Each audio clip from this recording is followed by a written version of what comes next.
C'est la dernière petite vidéo de conclusion qui cherche à expliquer ce que Dieu vous propose et aimerait bien de votre part.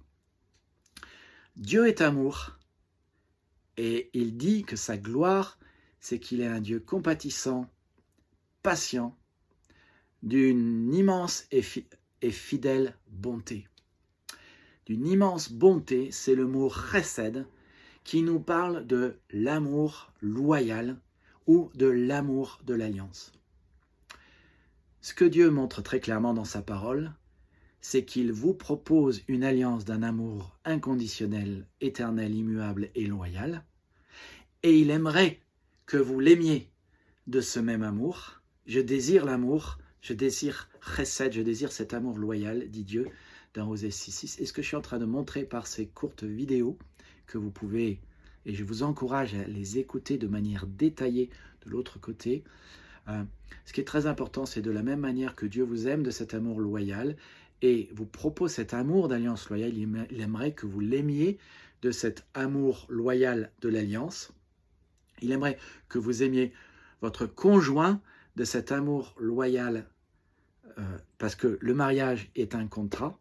Et il aimerait que vous aimiez les membres de l'Église de la même manière qu'il vous a aimé. Il y a deux marques du disciple. Jésus dit, si vous êtes mes disciples, demeurez dans ma parole.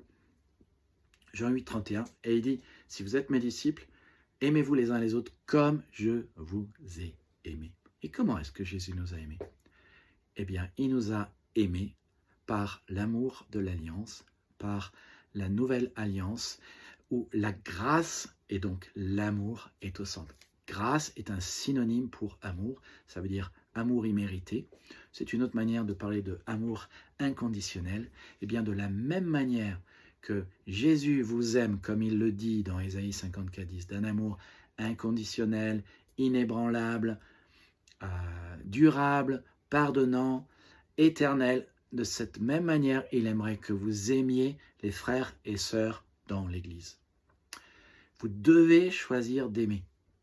L'amour n'est pas qu'une émotion, c'est un choix et c'est une décision. Vous devez choisir d'aimer votre Église et passer un contrat d'amour avec votre Église, ça s'appelle être membre. Dans 1 Corinthiens 12, il est dit qu'il y a plusieurs membres dans un corps et que les membres doivent prendre soin les uns des autres. Alors vous devez décider si vous allez passer ce contrat d'amour avec votre Église et devenir membre ou non. Que Dieu vous bénisse. À bientôt.